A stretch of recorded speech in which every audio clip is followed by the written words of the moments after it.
It's 8 now, it says. Hey, everybody who's joining us live. We're just kind of messing with some stuff, playing around here. Look at that live thing real quick, see what that does. I did do a job last week. Wednesday or Thursday, yeah.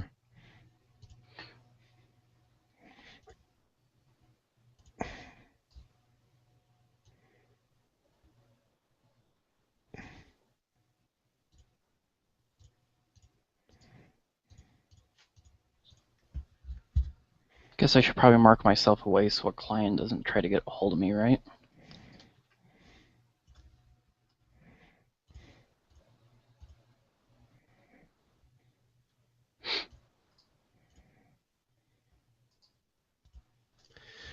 So I'm testing that show item, see what it looks like on the Hangout.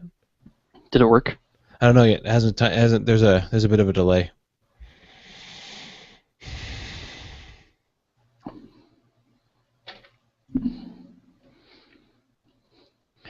And silence the phone. So Google Plus has this new kind of what is this called? Showcase, and it says you can. Sorry, I'm watching myself in the video.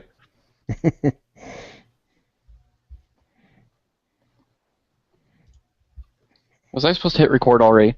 No. Okay. No. Nothing showed up on that. Oh well.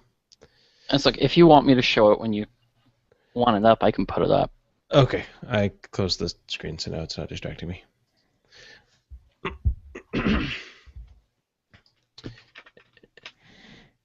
Sure, and I also put it in the notes. It's also in the notes and stuff. Oh, and like Tim is in the chat. Hey, Tim. Haven't seen. I'm always in there. But you're not that. Sometimes I'm hard to find. Yeah. Sometimes he's this. Sometimes he's that. Sometimes he's a bucket of chicken. Variety's the spice of life. Shh! Don't give away the secret. That's like only the Colonel knows that. Sometimes I believe in hiding in plain sight. Oh man! So I bent over today like to brush my teeth and twing my back. I was like, changing the subject. Sorry. Go ahead. No. You are changing the subject. No, we're no longer talking about anything that involves me. Well, no, I didn't mean to. No, we were talking about me, and then you started talking about bending over in the shower or something. No. What'd you say? What did Tim just say? Oh. I just made it very clear we're changing the subject. No, something shower. Right. I don't want to. No, I'm not going to repeat it. No, what? It was one of those things where I bent over brushing my teeth, and I felt a twinge in my back. What bit rate do you record at? We do it. There's a thing in Audacity 8. I think we use whatever that is. 8,000. You mean the project rate? Yeah. Oh, 41, 44, 100. Okay, good. Because I just recorded some IVR stuff at 8,000. They still had it set there. No, we're not. Sure, you don't want 8,000. No. I'm ready to go when you guys are. I am. I am too. Tim, the quiet one. Yeah, it's good. What's wrong, Tim? Oh, nothing. All right. Nothing. No. I am good. Is there a way? I'm all set, and ready to go, and everything. Is there a way to turn you up a little bit? You seem a little quiet. How about now? Oh yeah, it's real good. Yeah, you sound better. So I don't know if you got to move the microphone closer to you or not. Yeah. That's good, Tim. Right there, really good. Like this. Yeah, you sound like a DJ now. Yeah, baby. That's it. How come? Why don't you count this down? Give it the old 3, I want 2, you to 1, count baby. it down. Now. Ooh, give me the shivers. I got goosebumps. Yeah, you ready? All right, I'll count this down, man. We're starting at the 3, and we go to 2, and then the 1, and you hit record. Wait, did we hit record? Or you just... I didn't. I didn't either. All right, baby. Okay, You guys hold on. want to hear it again, don't you? All right, so All right. I'll stop messing around. Sorry. So 3, 2, 1, record. Test. Testing. Oh, it's I working. don't think we've ever gotten that to work the first time anyway. That's funny. That was good. Well, I wasn't sure if you were joking or if you were playing or what was going on. I thought it was a practice run. A practice Barry White run. Barry White.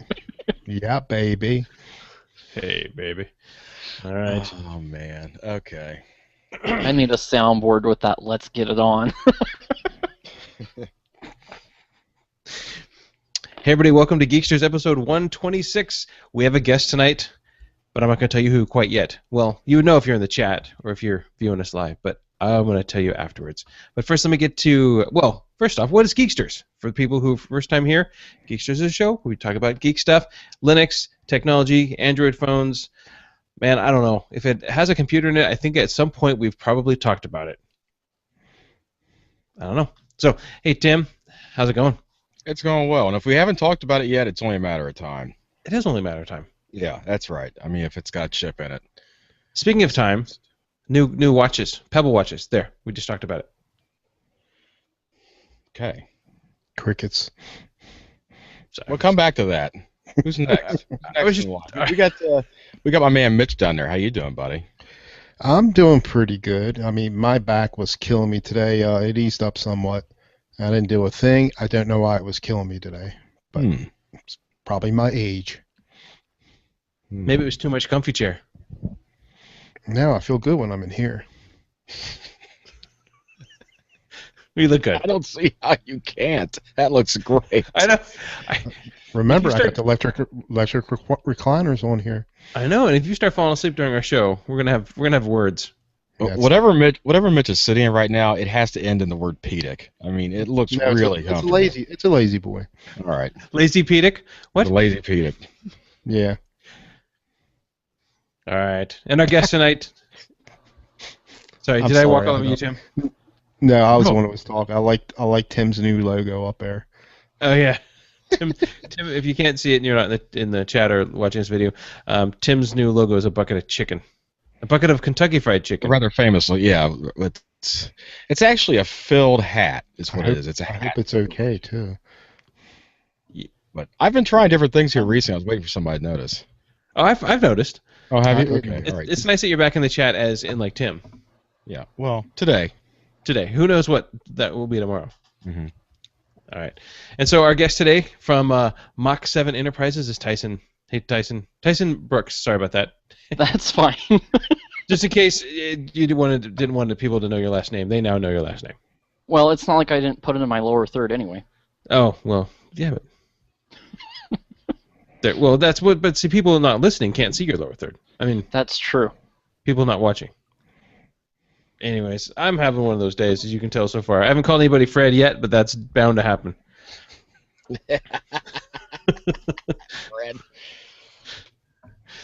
All right, guys. So how's everybody been doing? I'm all right. You know, hanging in there. Been slow. I don't know if it's back to school or what. It's like the end of the summer and people are getting their vacations in or something. I don't know. It's my it's been really slow for me this last week or so. Yeah, I would agree. Same here. A couple projects, but yeah, overall. Yeah, that's and you know what, that really is the rope to hang yourself with residential customers. It's all very it follows the retail schedule. As long as if you're not really proactive and fill in those gaps that you have to expect, there will be quite a bit of ebb and flow. Yeah, well, working in enterprises, for me, I just have thought maybe they went somewhere else, but no, everybody's just doing well, and so I've touched bases with a couple of them just to see what's going on, and they're like, no, everything's going well, things are running smooth. So I guess that's also the same rope to hang yourself with. If you're too good, then nobody needs you. Stop doing such a good job. I know, not that you shouldn't be good. Maybe just leave a quarter around every now and then. No. When you fix those computers, do not put any antivirus on them. Do not put malware bytes on them. Just leave them. Yeah, it worked fine for me when I was there. And then you will get plenty of repeat business. No, I don't do that. No. Yet. It's not that slow. Speaking of, real quick, anybody having any issues with version 2 of malware bytes? I've seen issues where it doesn't update, or it doesn't update weird, and then all I do is just reinstall it, and it seems to work better. I know that other techs that we've listened to have had some big issues with it. Yeah. See, I have it on Well, I have the pay version on one, but on my other machine, actually, I think is it this one or the other one on my Dell? I don't have the pay version, and the trial ran out, but it still updates, and it still does automatic scan without me doing anything. Wow. Well, Yeah. maybe that's a bug that they don't know about, but it's I not think a they do bad know bug. about it. I think they do know about it. That's the Mitch special. Nah. Well, no, the one that I've had is that just my clients and stuff will just get notified every day. There's something pops up, and they have to click on they accept it like 11 times for it to go away. It just kind of sits in the queue. So I changed the notification schedule to say when the database is out of date by 3 days, then notify me rather than 1 day. I haven't noticed anything huge, and if it gets to the point where it's too big, like I said, I just uninstall and reinstall, or just reinstall it again. But the pay version should update itself. Well, so does it does, and that's the thing. What it does is it hasn't been updating, so I switched it. Right. And is that what you've been running into as well? Sometimes it helps, sometimes it doesn't. I haven't had a single problem with it. Who invited this guy? Good grief. Me? You're either on board or you're not. One or the other, Tyson. Both my machines, my laptop and my desktop, they update and everything just fine. The full version? Yeah, I have the premium version on both of them. And Who's your IT guy? Me. Me? The only thing that I get a pop-up about is when I first install my VPN client onto it. Private Internet Access is who I've been using for my VPN. Because every single one of those IPs, it thinks, oh, it's trying to get in your computer. Right. I just have to keep hitting exclude until it finally slows down. It's a good Every program. once in a while, I still get it. I mean, I love it, especially if you're using a torrent, and it blocks a lot of stuff. Not that I would be doing anything wrong with torrents, but there's plenty of Linux ISOs up there. So, real quick, I had a job. I had to clean a laptop. It was an HP. It's running Celeron. Had Windows 7 on it. It was so infected. I mean, it didn't have the ransomware where the thing popped up, but the desktop was full of those reg clean, speed my PC, all that stuff. So I ran Hitman Pro first, junkware removal tool. So it's running pretty good. Then I did the adware cleaner, and everything's going good except there was one thing in there that's still there. It was a plugin in Internet Explorer because it was still redirected a little bit, and but I could see it was still in add remove programs. So I said, I'll just go ahead. I'll remove that. All right, everything's running great. It's gone. Everything's working good now. But for whatever reason, I go to add remove programs. All the programs that were installed, it's not showing there anymore. I said, what the heck is this? But the programs are there, but they're not showing there anymore. But if I run CCleaner, they're showing there. So I did some research. Evidently, that program, and I can't remember the name of it, that I uninstalled. It did all its stuff when I uninstalled it. So I'm trying to look for all these fixes. There's just no real fixes. I guess I could probably reinstall those programs. It'll populate it back up again. But you can look in your install. There's an install folder, and everything was going on there. Which if you look in your registry, I forgot what the key was, but they were all gone except for I think I had Silverlight in there. But luckily, System Restore was still intact. So I went back right before that, and then I used Malwarebytes, and it got rid of it the right way without killing my. So crazy. I can't remember the name of that program, but just by merely uninstalling it, it did that malicious stuff right there. Well, that is interesting. Yeah. You were talking about computers, and you brought up something in your talk there about how it was a profile or something, and it made me think of a project that that I ran into the other day, and it's a client, great lady. I've worked with her. I've known her for many years. She called me up or sent me a text and said, "Hey, could you look at my computer? I've been having some malware, and it said it was Malwarebytes found that it was a malware. Said it was in the Chrome because Malwarebytes will show you where it's at. So it said it was in Chrome. She uninstalled Chrome, reinstalled Chrome. She said it came back. She's constantly getting pop-ups. I said, "No problem. I'll take a look at it." So I go in to take a look at it, and sure enough, I noticed that Malwarebytes is telling me that it found something in the Chrome profile. And so I run JRT, and I run Malwarebytes again, and it's finding all of these things, and I actually get it cleaned up at one time, and then it comes back. I'm like, what? So I start looking around in Chrome, and it dawned on me that she is logged in probably with the same account as another client that I've dealt with, who also sometimes gets infected quite a bit, because they share, it's in the same organization. And so I went and I looked at her sync settings in Chrome, and it's syncing everything. You know how you can sync your profiles, your bookmarks, your tablets. So she would clean up her system, she would log back in, and the infected profile would get transferred right back over. Wow. So I was able to, I think I was able to clean it up by finding some of because it was copying over all the extensions, or not the extensions, but the add-ons. What are they called? Tell me. Extensions. Right. You're right. Yeah, so it's copying over the extensions. I found some that looked really weird, removed them, and then I actually logged her out of the profile, and then logged her back in, or kept her logged out. And then when I called her on the phone, I said, "Hey, this is probably what's going on. If this happens again, what's most likely happening is so two things could have happened. One, I cleaned it, it logged it back in, it was able to push back the clean profile, overwriting the bad one, or the bad one's going to come back and overwrite the good one. I'd flip a coin. I don't know which way it's going to work.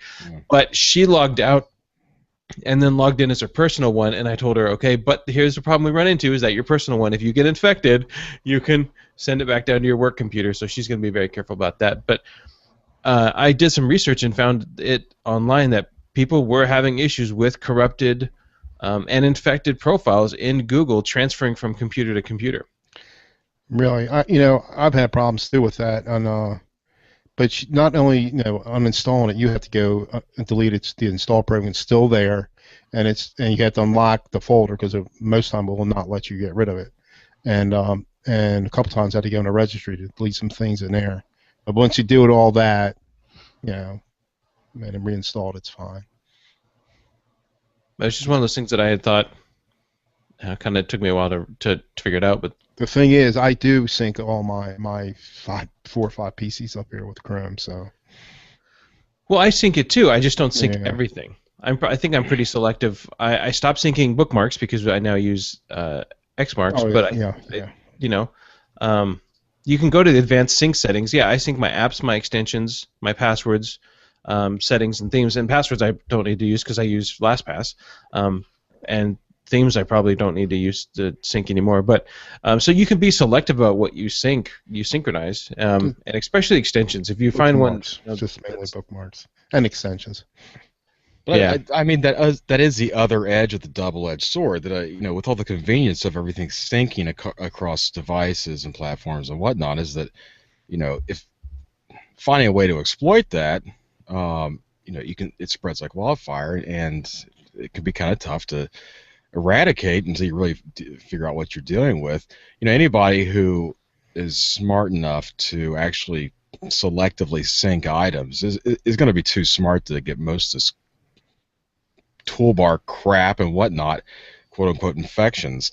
They're probably going to be pretty smart about what they're clicking in that. So the average user, I can't imagine, would even know where to find the things would selectively sync, and what those things even were, what they're even checking or unchecking, if they were to even make it to that point. So, it's kind of nice when everything syncs and that, but I can see where there's a lot of potential there to exploit that, if that's the business you're in. Yeah. Yeah. Yeah. So just something, it's one of those things every now and then when I'm listening to a podcast or I'm listening to somebody talk, I may not hear everything, but every now and then I'll pick up a little tip and trick, tips and tricks, and that's kind of one of those ones that's like, oh yeah, I should mention that, because somebody somewhere along the way will go, why does it keep getting affected? It's kind of a no-brainer when you sit back and you think about it. It's something that it's built in, it's supposed to work, but it's working too well by infecting everything. Yes. Yeah. Yet I still can't get my internet history on all machines. No kidding. I'm having no problem syncing up the infections across machines, but I'm having trouble getting my bookmarks over here. Oh, that's funny. You know what? I know that there are many IT companies that have a policy that they of not allowing Chrome, for or allowing this or allowing that. But I could see why that would be one example of why that program might not be a good idea, because of what the story you just told, Martin. Right. Well, you can. I have seen it and deployed it a little bit. You can deploy in corporate environment settings group policies that affect Chrome, and I think you can turn off.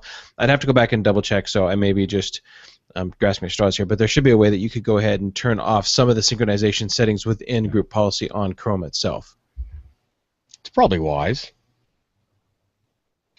I would think. Or force it to just use the profile if the school that I work at, their Google-based school, they use Chrome a lot, is force it to use their Google account, so when they go to log in under Chrome, it only gives them their it forces them to log in with the domain, not necessarily gives them the rights to do everything. Does that make sense? Yeah, Give- absolutely. So, just a thought. So Tyson, how's it? So we have Tyson Brooks with us. We kind of introduced. We've kind of talked a little bit back and forth, but I wanted to get in and kind of know, what does Tyson do? Who is Tyson? Tyson, tell us about yourself. Well, what else do you want to know? I hate that open-ended question of Oh, tell I us know. about yourself. All right. So you own Mach What do you 7 want to Enterprises. know? Well, okay. So you own Mach 7 Enterprises. Right. It looks like that you do some web hosting. I know you've done some graphic design, I believe. I know you're a developer of some sort. Right. That's My kind hat normally How many hats do you wear? a lot. Great. Well, Open-ended actually, question, open-ended answer. I'll tell you the first thing. Anybody that's listening and not watching the video, this is not Tony Stewart. I don't know if you've ever heard. You sound just like Tony Stewart when you speak. Okay, so now who's Tony Stewart? I've heard of other people that I look and He's a sound like too. NASCAR driver. Been around forever. Okay. Yeah. I look and sound like Tony Stewart. Huh? I didn't say you look like him. I said you just sound like him. Oh, okay. You sound exactly. But see, if that was Tony Stewart, Yeah, you'd be you like do a really little angry bit, right yeah. now. You'd be getting really angry with me. He's an angry man. But no, I really sound a lot like Tony Stewart. I'll have to look him up. But it's not. Not now. So yeah, you asked an open-ended question. You got an open-ended answer. I sure did. All right. All right. So I see you, and I noticed there's a code on the bottom of your screen there. And for people who aren't watching it, Now there is. Yeah, I didn't have it up, but now it is now. Oh. sorry, did That's okay. I had my name down there, see? along with the URL that I set up if anyone goes to my website. If they try to use m7host.com/geeksters, it'll allow me to track who's come from the podcast. So, but the discount code that I put together just for being on the show, 10% off, and I just looked at my website and realized this is counterintuitive, but I put up a discount code, 10% off if you use Geeksters for unlimited hosting through my company. And actually right now, if you come to the website within the next 48 hours, you can get 22% off if you use the discount code July 14. So can we get 32% off? No. You can only use one discount code. If you try to change it, it'll just kick out the other one. But what if we say we know somebody? Who knows somebody, eh? No? All right. You have a hard You bargain. sound like a politician. Again, who invited this guy on? He's not.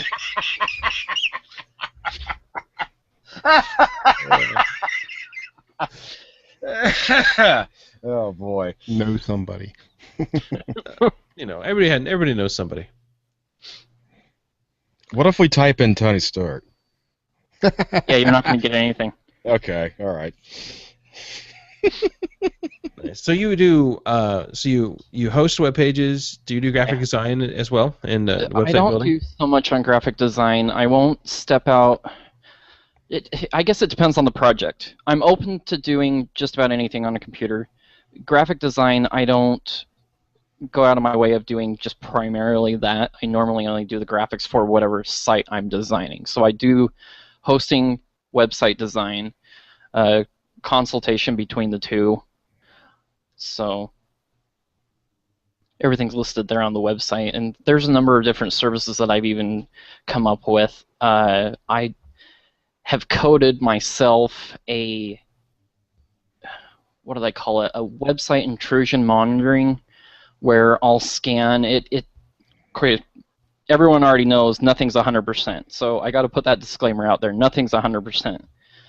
But I will scan, as long as you're hosting with me, I will scan all of the files that are on the website and go through them and make sure that no one has installed a plugin that has a backdoor that they can go in and just wreak havoc on either your account or anyone else on the server. After I worked for a different hosting company, that's the reason why I started my own, is because I wasn't pleased as a customer or as an employee with the other company that I was working for. I'm not going to name names. And decided I was going to open up my own. And one of the things that they really lacked in was the customer service of helping people reduce the amount of time that they were getting hacked. Every time when someone called in and said my website was hacked, it was basically tough nuggies. You're on your own. We don't deal with any hacked websites, even though it's in their benefit if they would have helped them, because it wouldn't have ended up affecting anyone else on the server.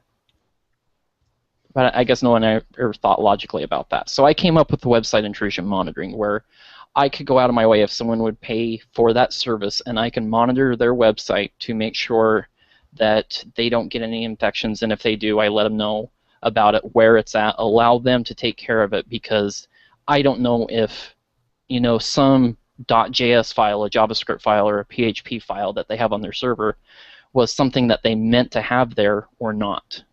Man. So I don't go out of my way to remove something for them. I let them tell me yay or nay. Is it okay? Is it not? Now, that's really cool. I mean, I had, it was about a month ago or so, maybe a little longer than that. I sat down with Tony from Sunday Morning Linux Review. Can't remember his name right now. Tony Stewart. No, it's not Tony Stewart. Is it Tony at all? No, it's Matt. No, not Matt Enders, Mary T, and who's the other guy? You know him, and you met him in person. I know, but I can't remember his name now. Help me out, Mitch. See, you don't. Yeah, I know who he is. Oh, darn it! I'm sorry. Anyways, we sat down because both of our websites had been infected, and so his was infected in a different format, but they both had the same result where they were doing a page redirect. And the only reason I found out is because I had somebody tell me, and I just had to go through page by page by page and find all this code and rip it out manually. And so having that kind of protection on there, where you're being proactive for your clients, is a great product to have. Now, that's per website, not per, because they're actually per cPanel. Okay. So it doesn't. Now it's unlimited hosting, just like any of the other standard web hosting companies out there. So you can host whatever domains you want. Okay, let me backtrack on that. Not whatever domains you want. I won't let you host porn. It has to abide by Utah state laws. If it's piracy, pornography, if a teenager can't look at it, don't put it on the server. Done. So, but yes, it is per cPanel, so I can scan whatever website you have on there. Tony, so I have that. Mm-hmm. The other one is one thing that the hosting company that I worked for, they did not give access to their clients the ability to scan their email or their web server for viruses. It's a no-brainer thing. You should be able to scan your server for viruses so you can know where a problem's at and fix it. The only way that they would tell a customer was if there was already a problem there. They would scan it, but claim they don't have the tool to do that. They would scan it and then email them and say, you have 24 hours to take care of it or we're going to take you down. Wow. Just, that was it. Very tough on it. So I've decided, when I discovered that the tool was already built in for cPanel, since it does do a little more of a load on the server, I do charge for it. So if they want virus scanning for their email or for their web server, they can go in and do that as well. The price is on the website for that too. There's a number of things that all of the services that I've come out with, it's because someone else isn't doing it or someone else isn't doing it right. For instance, one common one that everyone does is website backups. They will back up your cPanel account, but do you think that they back it up to an outside source away from their data center? They back it up to another box within the same data center. So how is that a 100% backup? Right. If something happens to that data center, you're out of business. So all of my backups are stored in a remote server location. The data center that I use is in New York, and if there's another incident of Hurricane Sandy happens, New York's wiped out. All of my backups are in Miami. And pretty soon I should even be rolling out another location to back up on the other side of the country and back them up to California too. So one way or another, you'll have your data. That's cool. Well, That's maybe very not, cool. since you just told everybody where they're going. Well, They but I said didn't say what California. data center is. That's a lot of area to cover if you're trying to find the data center. It's here in California somewhere. You spilled the beans. Start looking. No, that's No, good. I like that because I mean, you know what? Actually, I think that was obfuscation and misinformation. I don't think that's where they're going at all. Right, Tyson? You never know. There you go. See that, Mitch? Yep. There you I'm go. leading you one way, but I'm telling you another. Well, if I That's ever need a right. website, I know where to go now. That's for sure. Yeah. Yeah, I received an email this morning telling me that I had some of my sites were full. My hosting sites were full, and so I had to go in today and clean up the cPanel backups and stuff. So it made me think about, these are right there. They're getting. I think I'm assuming they're getting backed up again, but they're getting backed up to itself, so I can then back up. If a client has any Right. issues, I can then pull it down quicker. But I need to go in there and start doing it. Maybe some. I took 17 clients, I think, from the company that I was working for. One of the clients, she's a web designer, and she had designed something like 15, 17 websites, something like this, all political or law firm websites. And she told me on the phone one day that I was the best tech representative that she had ever dealt with at that company, and wished that I was still working with them because she would only deal with me if I had been working there. Is that And your then wife? proceeded. No, it's not my wife. Oh, okay. Chicken at Christmas. I'm sorry. And then she proceeded to tell me that if I ever go to another company, that she'll just move everything, no questions asked, to that company. I said, well, what if I started my own? By that point, I already had my own going. So she said, I'll even transfer there. So I ended up with those 17 different websites. So from what you're saying, it sounds like if you go with, if you go to a big company, they're not doing half of what you're doing. Exactly. That's And a if good they deal. are, they're not doing it right. There was a lot of times where I was on the phone with a customer at that company and was very heartbroken because I couldn't do what they needed. Or if I could physically, mentally, and I knew how to do what they needed, I wasn't allowed to. Right. Right. Even if it's a simple consultation. Okay, I can tell you about one call. I had a guy that called me and he had 20 or 30 different websites hosted across 3 different accounts, and he was paying out the wazoo for all of these accounts. He wanted to know what he could do to condense down all of them and not be out of business. Save money is all he wanted to do. And my call ended up, because he had so many accounts, my call handle time went through the roof. It's all about numbers. They want you on and off the phone as quickly as possible so you can start to help the next person. You become a number. Right. That's it. Mhm. They don't. they care about the customer service, but they don't care about the customer service, It's both ways. So I was helping this guy, and I had been on the phone, I think, for 10 or 15 minutes, and my supervisor came over and told me, send it to a ticket. How are you supposed to handle a call like that in a support ticket? He's just asking questions. That's going to be going on for 2 weeks. Why can't I take 20 minutes, answer all of his questions, and then he doesn't have to call back? But they didn't understand that. Agreed.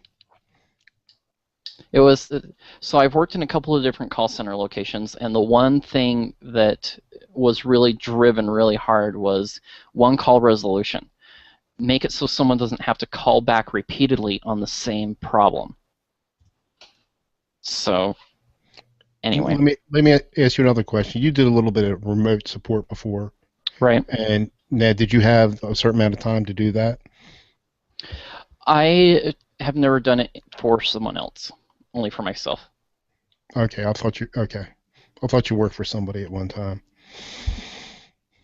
I did, but I left that company for someone else. But I mean, did you work long enough? I never worked long enough to get out of the training center. Gotcha. So I couldn't tell you in their, real world environment what it would be. But I imagine it's somewhat similar. Yeah, probably. Nice. What was that? At the beginning, you had said that there was a website that we could go to for Geeksters, and just so you knew who came from Geeksters, what was the name of that? So I can throw that in the chat and also throw it in our notes. It's going to be M7, so Mary, the number 7, host.com/Geeksters. Okay, cool. I just want to make sure that we get that, so you get notified, and that our listeners get notifications, and everybody. It's a win-win. And cool. Thanks for giving us the 10% off on hosting on that. That's very nice, and it's a generous thing. So that, I mean, guys, if you're looking for a host, it sounds like Tyson. He's worked for a bigger company that does hosting, but they weren't doing it right, or as probably as a customer and as a client, he was feeling a little gypped. So he's gone out and done what he feels is right, and that's commendable. Well, any of us who are in business for ourselves, have we all been in that position where we're working for somebody else? It's just like, it just isn't the way I would do it. I know that very often it's been like, I don't think this is the right way to do it, or I don't feel good about doing it this way. But at the very minimum, it's like, I just don't think this is the way it should be done. And so that's the joy in doing it for yourself, is that you get to do it the way you want it. That, whether it's a moral thing or it's just a control freak thing or whatever it is, but I mean, you get to go to bed and sleep at night, and you feel good about it. Yeah. And so you don't go to bed feeling like a number. No, or except number 1. Oh, that's it. Yeah, that's it. Exactly. That's it. But yeah, I mean, I think many of our listeners, if you're doing it for yourself, or maybe you're not, but you can probably relate to that, hey, this just isn't the way that I would do it if I had the opportunity. I agreed. And good for you for looking and seeing the opportunity, getting out there and taking it and doing it for yourself. Now if someone else isn't doing it right, you might as well just do it yourself. Yeah, that's right. That's right. Well, there you go. I think I want a website. It's fantastic. Right, Mitch is already chopping at the bit. He wants a website. I don't know what I would put on it, but Mitch's comfy couch. Yeah. Yeah. The big brown couch. There it is. TheBigBrownCouch.org. Mitch would just host all of his malicious JavaScript files.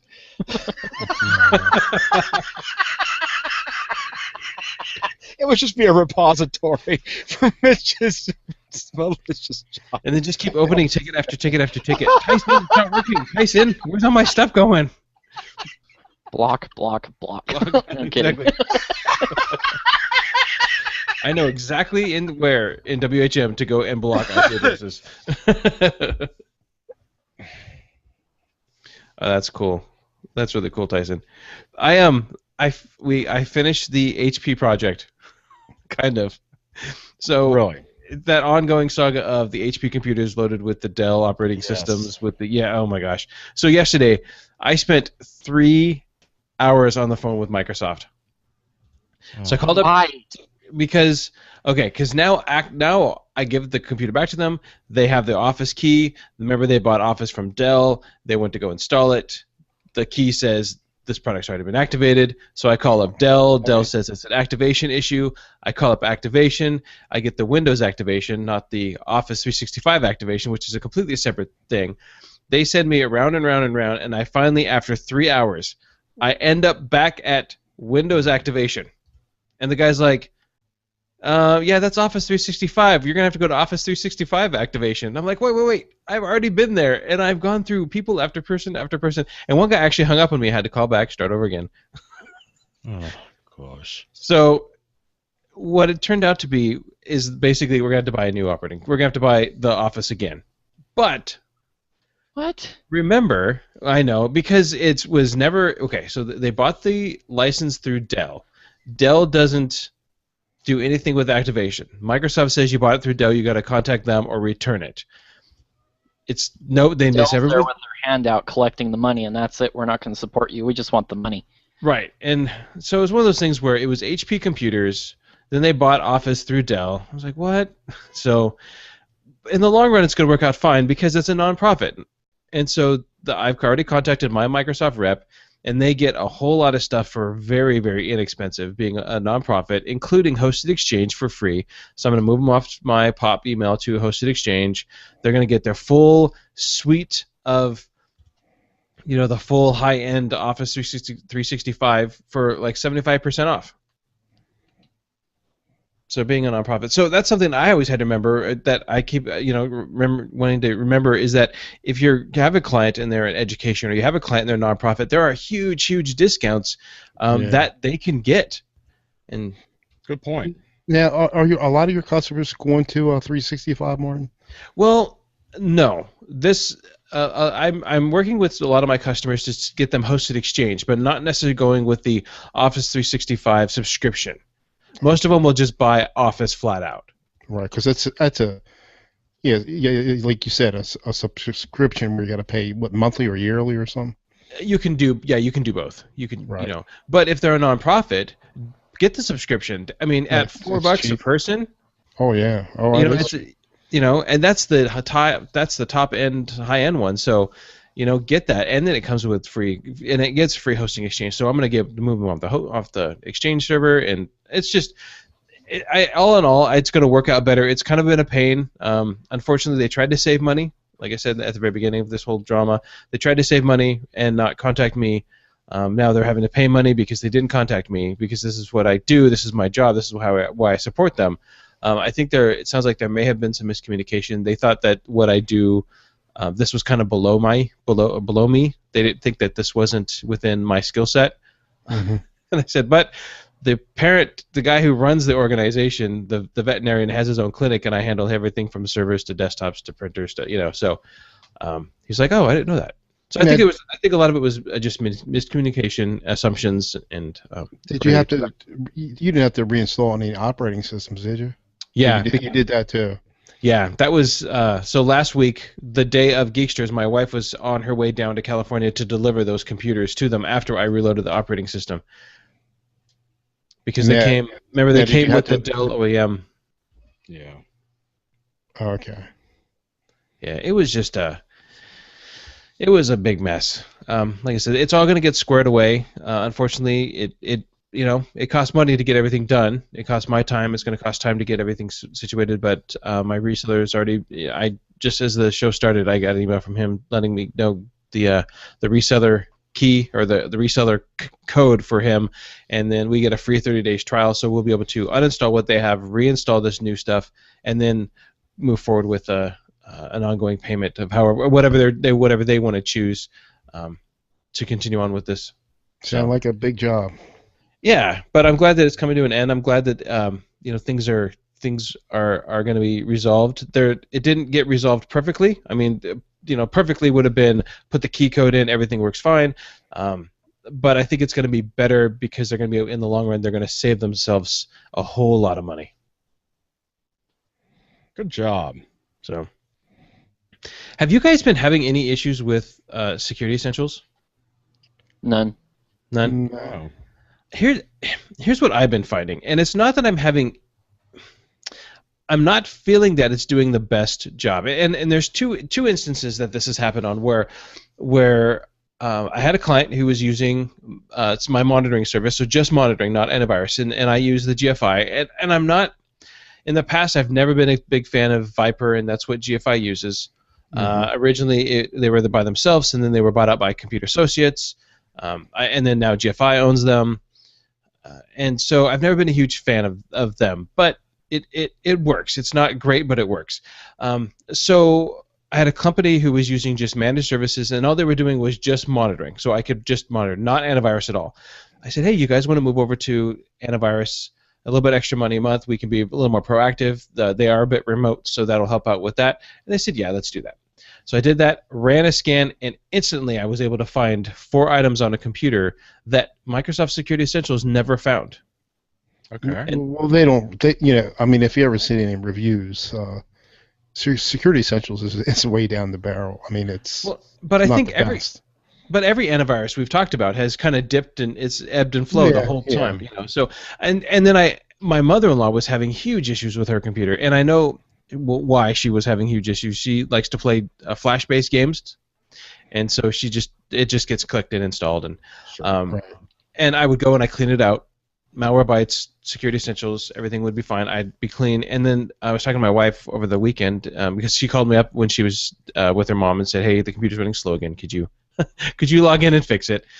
And I said, sure. So I got rid of Security Essentials and put on the hosted, the managed antivirus, and boom, it found a whole bunch more things.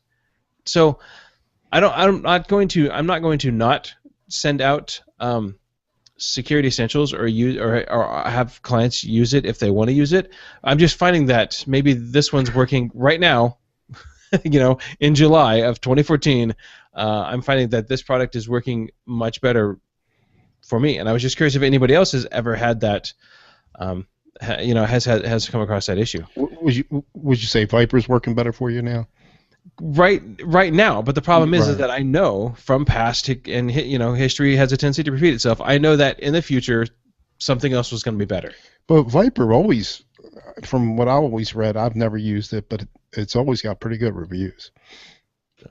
So I'm just finding that it yeah. it worked out well. And I had a client. I mean, this was and I've also used free AVG as well. And I had a client. This client was the client that brought on the conversation about the DOS box. Was that what it was? DOS. Yeah, DOS box. The DOS emulator. He's got the DOS program. He's got a Windows XP box. The laptop. It was crawling so bad when I took off Security Essentials because it was done with XP, and I put FreeAvast on. And so I put 4 gigs of RAM in it. I moved it up from 1 gig to 4, which then turned out to be 3. But we put 2 2s in it. And it still just crawled. I took FreeAvast off, and it sped it up tremendously. So I don't know, and I've never seen Avast in both the free, and I have it deployed on some sites in the corporate environment actually take down such a system. It's an older system, but it really kind of crippled the system. Yeah, it will do that sometimes. I mean, I like Avast. I do have it on one of my PCs right now.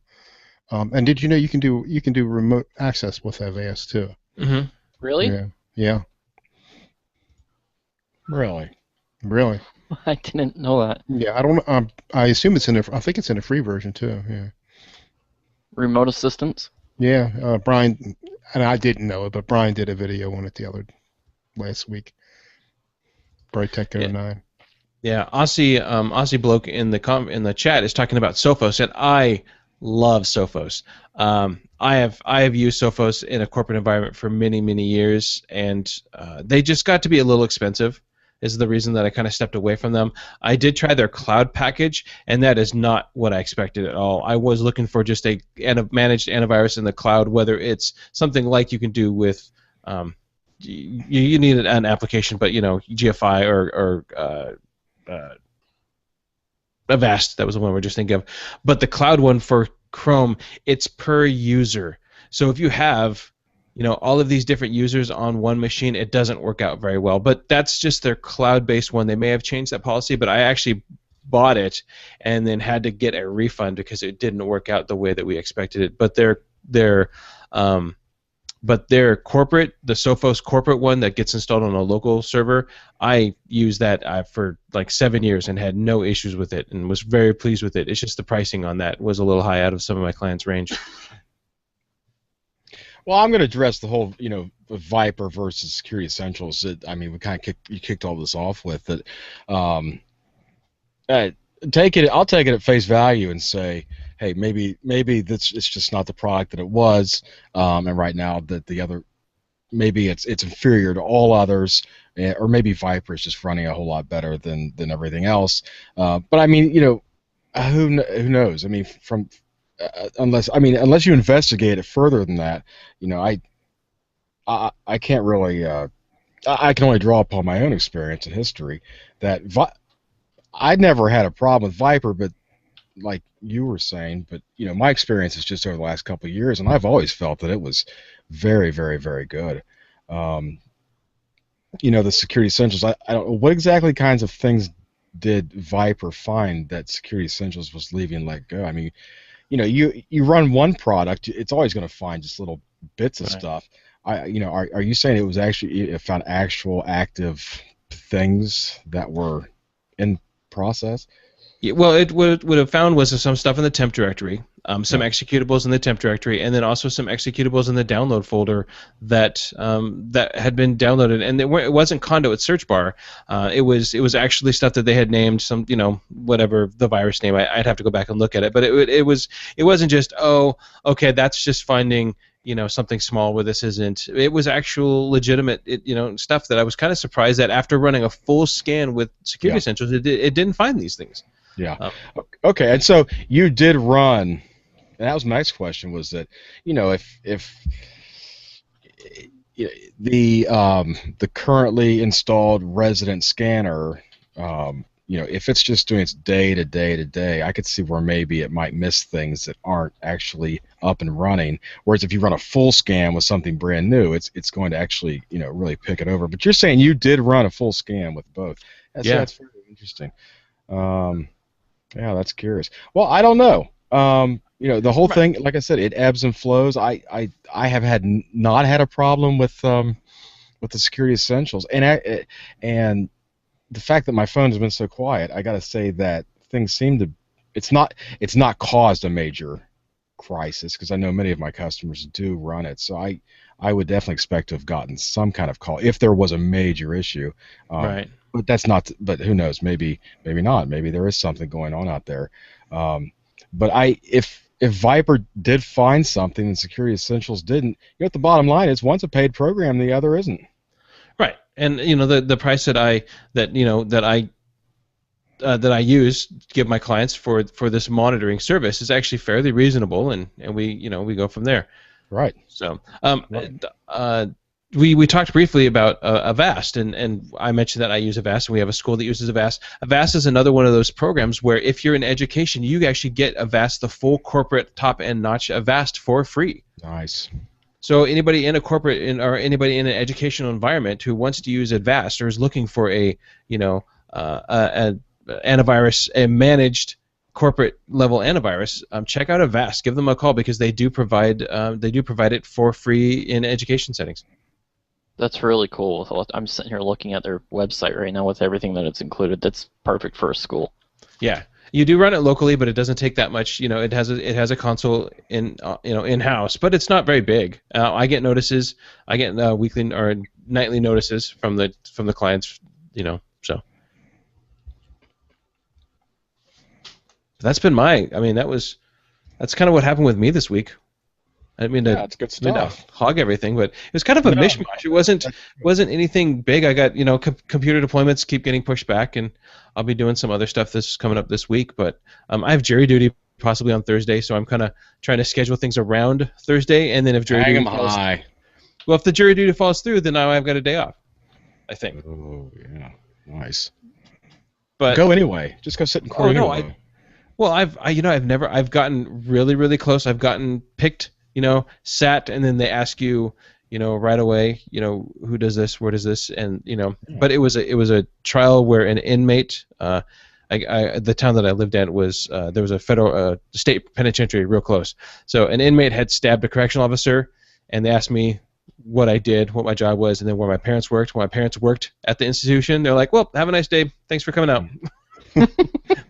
But I mean, it's a town of 3,000, but the sign says 5 because they count the 2,000 inmates in the population. The non-taxpayers.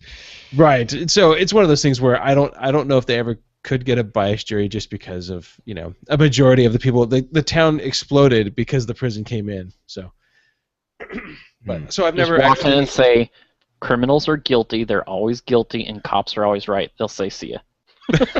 Well, I may end up going in, and depending on the trial, just having to say, due to financial hardships, because this is my job, that I can't be gone. But if I'm gone for a day, then that'll be fine. Yeah. Well, I think I'd make a great juror. I can tell if somebody's guilty just by looking at them. What's your verdict now? Tell us about Tyson. Quick. He's guilty of being one of the good guys. Oh, good guys. Suck up. He just wants. He just wants 35% off. That's right. There it is. That's how you get 35% off hosting. So anything, you guys, anything else today, or coming up? I've got some stuff I wanted to mention. Go ahead and mention it. All right. Well, everybody knows our good friend Nick Shaw, right? He was on. He has come out with another. He is D-bomb. He is D-bomb. He's come out with another Divine. I know. He's still he's making more delightful products. He is making a delightful product. So he came out with a product this week called, was it this week? Last week? Really close. Called Debug. And it was funny to see the post from him. He goes, "Yep, another D product." So Debug, it says, Debug is a tiny utility that serves as the same purpose as Kill 'em All in Windows, to neutralize malware that prevents you from running anti-malware tools while taking a far different approach and working much faster. So Debug can also run from a Windows PE environment. And the same purpose is like Hitman Pro. So this is pretty cool that he came out with this. I haven't had a chance to use it yet. But there's 3 links that he has. I'll put them they're going to be in the notes. I'll put them in the chat. The first one is about the project. The second one is just kind of notification that it now version 1.1 now has WinPE support, and then the third is him showing you how step by step how to create a bootable WinPE 5.1 to use with both D7.2 and Debug. So I'm definitely going to give this a try and check it out. I'm interested to see what it does. He on the first link on the projects for Debug, you can actually go in there and he does a video where in a virtual machine he has some malware running, runs the debug, and it doesn't start up again. So it sounds like Debug it's a broad stroke. So if you have any malware running, what you want to do is run Debug. It kind of kills a lot of stuff that during startup. Then what you do is remove the malware, go back into Debug, and in there you can double click on an unregister or uninstall undo button. I can't remember what it is exactly. But when you do that, it puts things back. So, but it won't put back what you've already deleted, is what it sounds like. So you have to go back and do that. So if you have anything specially, a special application that runs at the beginning that you've started specifically for that client, you may need to go back and do this. But it's called Debug. It's the undo command. So I'm going to give this a shot. The next time I come up with a program that I need to reach for Kickstarter, I'm going to go ahead and grab this Debug and see what happens with it. Please do. Please let us know. I'm trying to figure out if I have an infected computer. You know what I need to do? I need to create a VM. I need to infect it and then just keep it. And that way I can just test things. Agreed. But don't email me infections. That's all I ask. Start opening your email client in the VM. I know exactly. I heard you needed infections, so here you go. No, but the next time you have a customer, just make an image of it. Yeah. Oh yeah. So I wanted to bring that. I thought that was pretty cool. you had mentioned was it last week, Tim? The week before, of a new, it was kind of a beta, remote support tool, Yes. and I can't remember what the name of it was. But It was. Yeah, I could get it. are you still using that? How's that working out for you? I have not used it since. Okay. I was sent an email or a note. I can't remember how this came to me, but there was one that somebody said. It kind of sounded like they had What was the name of it? I wanted to catch that. that Tim was using. Yeah. Oh, Yeah, I'll find it. he's gonna find it. Oh, it's I can go back in the show notes. Remote I control got it right desktop. here. Oh, Martin, you put that one in. Never mind. That's the one I'm gonna talk about. Okay. It's called AnyDesk. That's right. AnyDesk. Okay. Anyway, sorry. Continue. Oh, no worries. So I was anydesk.com. So I was given this one was sent to me, and it's called I Am PC Remote, and it kind of sounds like what AnyDesk does. It's just another one that you can throw out there. This one does have Windows, so it's Windows, Linux, and Mac support. So there's a user version and an admin, or there's an instant connection for users or admins, and then you have both the Linux and Mac. But it looks decent. I haven't messed with it, so if anybody is interested in trying out just a free, remote support desktop web-based, just to give it a shot, try it's called I Am PC Remote, but the website is www.remote-control-desktop.com. So it looks like you can. Have I tried this? No, I have not tried this. All right. So it says it's free, but it looks like so you get pay for a license if you want to customize it. Right, and it's limited. The free version, of the one that we're talking about, is limited to connections 30 times per month. So if it's on an every now and then use, there you go. But if it's you're still not that bad. Sorry, I didn't mean to interrupt you, but it's still not that bad compared to. I've been trying to find a tool that I want to use that I could white label for my own uses, and looking at the price, it's not that bad compared to what you would buy for a license with TeamViewer or even LogMeIn. Mm-hmm. This is $30 a year. Can run unlimited copies, unlimited connections, unlimited time limit for an instant license. Right, That's really cheap. And yes, Aussie Bloke in the chat, you can. It does look like you can white label this. So and it is $30 a year. So there's not. It doesn't sound like there's a one price for some of the information, and then another price for a little bit more functionality, and a little bit more for another more functionality. You either get free or $30 a month, or excuse me, $30 a year. I apologize. But there's the remote and the professional. So you'd have to go and look and see what the differences are that you are interested in. But there you go. So check that out. One admin. Sorry, I should have muted. I was thinking out loud. No. So this was just like I said. It was sent to me. I like the first thing. One of the things that I look at, because I run Linux, and so I have to look and make sure that I can support other people that are either running Linux or I can run it from my machine to a Windows box. And so I'm always looking for something like that. And this has Linux support in it. So have you seen, what was the name of it? Let me see if I can still have it installed. Gitso? Gitso is a reverse, what was the name? Reverse VPN client where both parties install the same file, and whoever is getting support will type in either your IP address, or if you have a website, a subdomain that's been forwarded to the IP address of where your computer is located. Okay. Mm-hmm. And when they type that in, it says who's going to provide support. Let me pull it up here. Do you know the URL? I can get it for you in a second.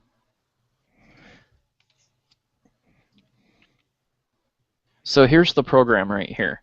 It's just small, little simple. It says get help. So you type in either the support address or IP address somewhere, wherever the person is located. And then whoever's giving the support would use give support and then just click start. And you just sit here and you're going to allow the connection, and you just sit here and wait for that person to connect to you. And as soon as that happens, it opens, at least I'm on Windows, and it will pop open a type VNC session where no one has to, the only person who has to set up any port forwarding, normally it's on the client end if you're using a VNC. This is on the server side, so if I'm the one providing support, I forward, I think it's like port 5500 or something like that, to my machine from my router. And then if you could go to directly to me. And then for for everybody watching, if you just type in what'smyip.com, could you do that? No. Never mind. Sorry. So let's see if I can find that website. But so okay, so it's remote support tools with VNC background on the back end. It's exactly what remote, and actually it's a Google code project. Google. They're probably watching. It's in the chat room. Okay, so code.google.com/p/gitso, GITSO, and that'll be in the show notes as well. And again, it's cross-platform, Mac, Windows, and Linux.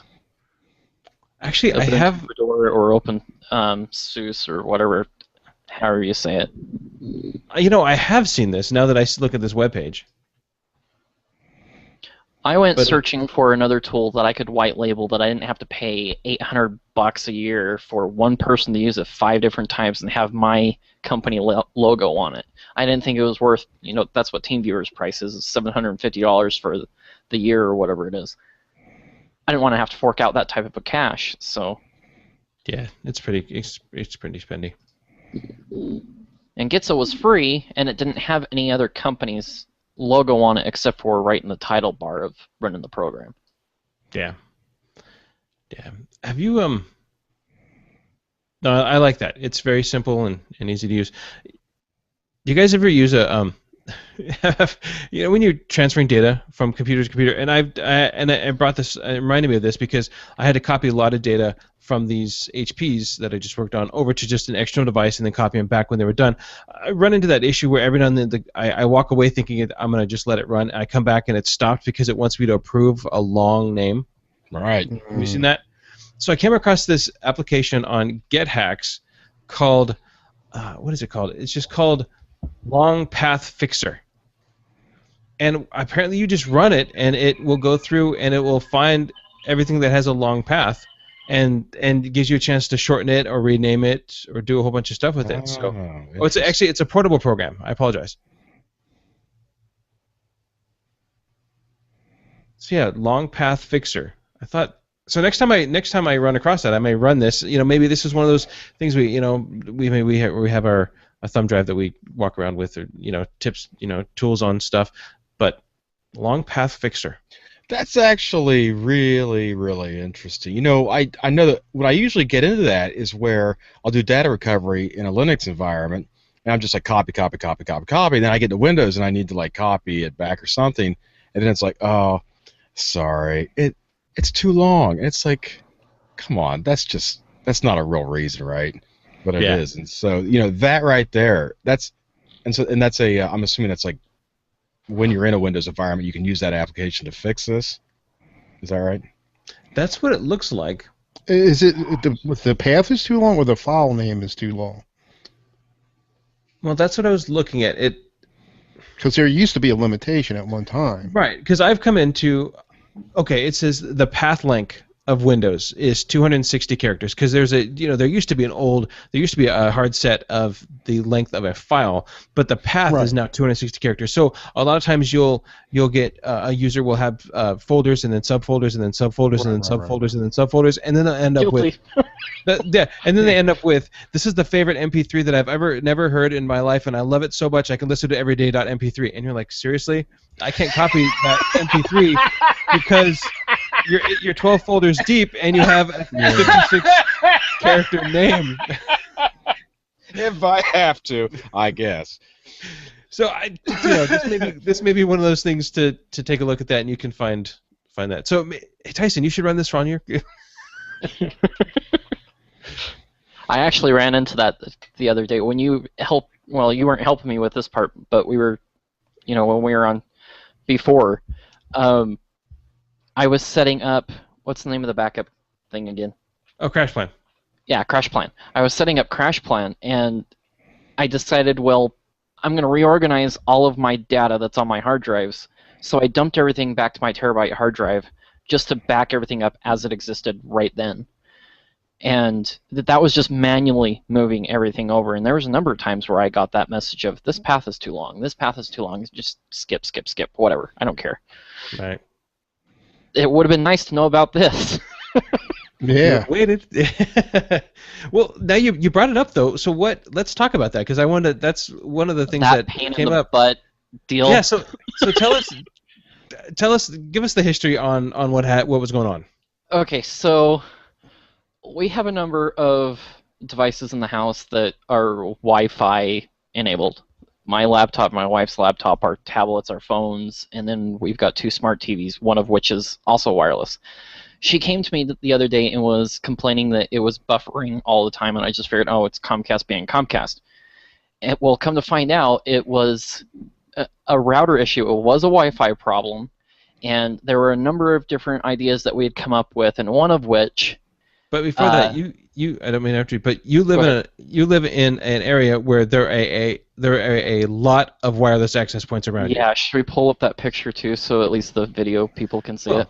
If you want to. I just wanted to point that out, that you live in a place where there are a lot of residents around you, and there are a lot of access points. So there's a lot of it's not just your traffic, but there is a lot of traffic just in general going through the air.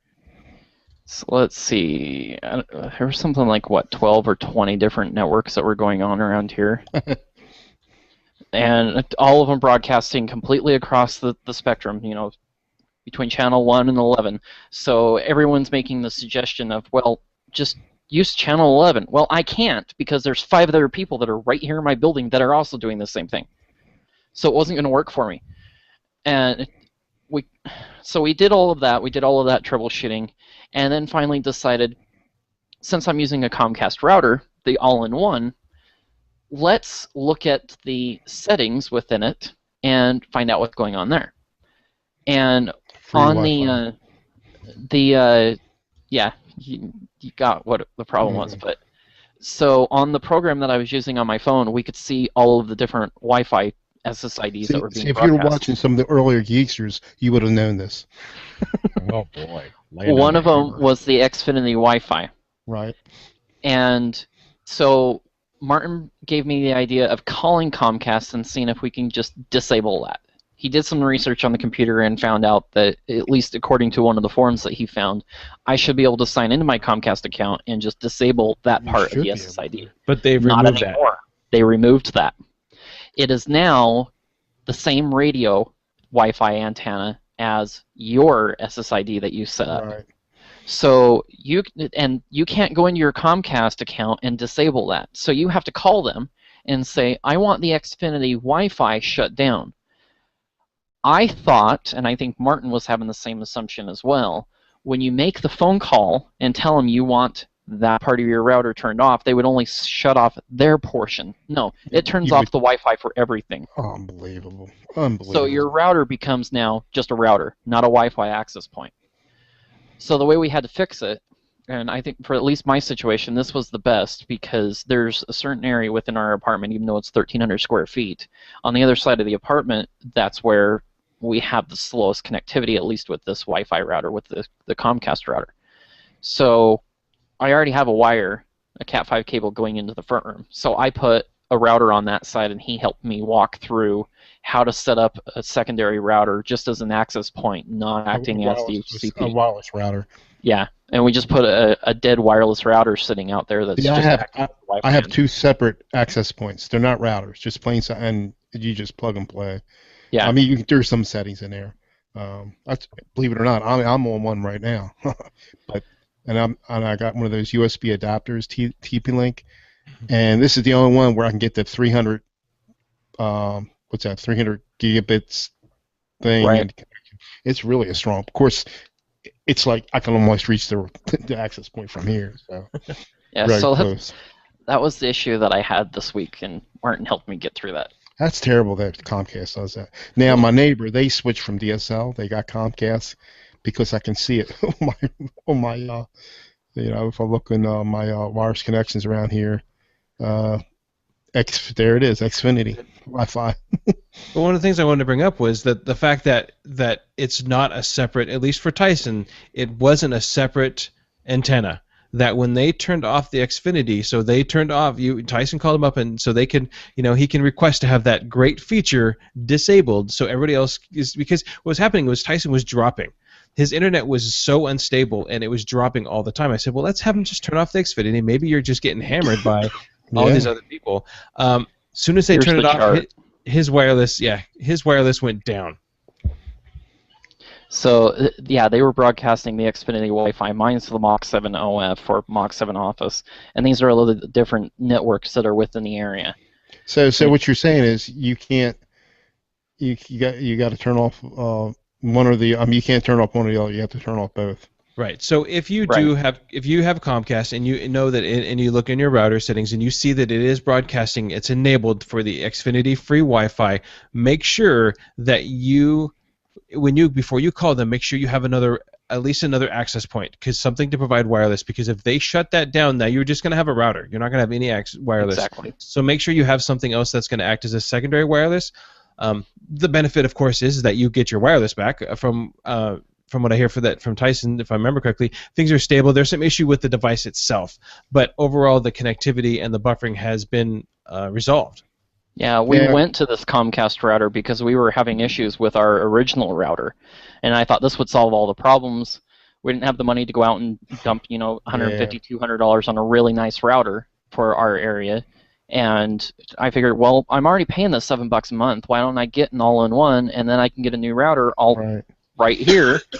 And well, that didn't fix it. Well, it did for a while, for about a month and a half, and now we started having all these connectivity issues. And we got an Xfinity Wi-Fi connection place. Hotspot. The router that was having issues, just happens to be the one that is now our Wi-Fi access point. So we still have to go out and find another router. Now, can you log into the? That's what happens to me. That's the sort of thing that happens to me. You try and make things better. You end up exactly what you had. I had two old routers, and out of the two of them, I threw away the best one out of the two. Because I thought it was the other one that was causing the problem, not the one I've got now. You should be able to log into the Comcast box itself. You should be able to do it. Yeah, I can. But I can't turn off their SSID. There's no setting in there whatsoever, huh? Not at all. They've stripped so much out of here. Yeah. I can't even control what DNS server I'm using. Wow. So, I mean, you can do what I did. I bought my own router. But then again, that's also, back to, having a double-edged sword, where with my router, if my Comcast connection has an issue and they determine that it's my router, Comcast says it's your problem, not ours, click. Right. I have to go buy a new router. So. This thing of disabling, removing all these options and everything, Tyson, do you think, what's the point of that? I mean, is that just so that they can, just reduce the options to the lowest common denominator, or is it a thing of actually restricting access to guys like us that really want options? I think what they're doing is they're trying to make it easy for the everyday user, so that when they call Comcast and say, I'm having problems, they can walk them through how to fix the problem themselves, and they don't get overwhelmed with all of the other options that are in there. But at the same time, they're locking it down, so, well, like I said, I can't change my DNS and bypass Comcast. I'm forced to using Comcast DNS, at least on the router. But Comcast can make changes to your router remotely. They don't need to. Yes. They're not walking anybody through anything. But yes, so what they're doing is they're. I don't know if it's the cheapest firmware, the cheapest hardware, or both at the lowest price. I mean, they can always flash it and put something else on there. So yeah, it's just, whatever it is, it's awful. Great show. As long as we continue to have the option to use our own, I suppose that's what you do. And if they were to remove that, I think that's when things would start looking awful bad. Well, I think if any internet service provider removed the option of you being able to buy your own, they would cause it. That would probably cause an issue. They would lose business. But the problem is that for me, They wouldn't lose my business. My only option. right. That's exactly. I came from FiOS, and I had either the choice of FiOS or Comcast. I moved zero point 0.6 miles away, around the corner, and the only option I have is Comcast. Yeah, that's where I'm at. That's another topic for a whole different show for the other places I've lived. Oh yeah. But so I'm gonna have to get wrapping up. Unfortunately, tonight I got to go watch my daughter sing at a baseball game. She's singing the national anthem for our AAA Hillsboro Hops team today. I should wear my hat. It's back there. But Mitch, if people want to get a hold of us, how can they do that? Geeksters at podnuts.com, and you can voicemail us at 707-6-podnut. And we did receive a voicemail, but we're going to play it hopefully next week when we can get our equipment in together. Tim, if people want to get a hold of you, how can they do that? Tim Bauermeister on the G+. Get me there, babies. Nice. Tyson, if people want to get a hold of you, get some free or some discounted hosting. Not free. I'm just throwing words in your mouth. By the way, every email you get with Tyson, he gives you a free T-bone steak. Yeah, right. Merry Christmas. I'm up in the ante. I'm on a diet. You can find my website, mach7enterprises.com, mach7hosting.com. All of my social networks are right on the side of the website. Very cool. And again, Tyson, thank you again for giving the Geeksters a discount on some hosting, and hoping people can take you up on it. I know Mitch sounds like he's already planning it out. No, I'm not. No, you said you were.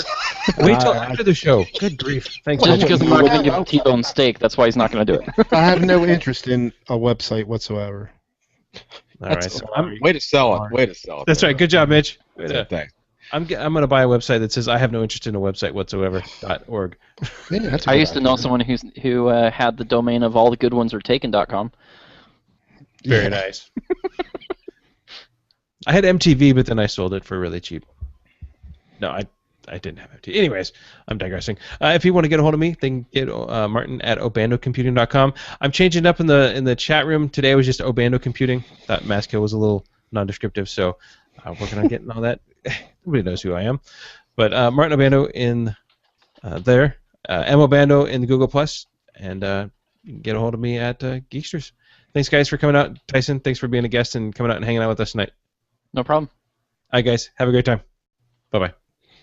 All right, I'm stopped.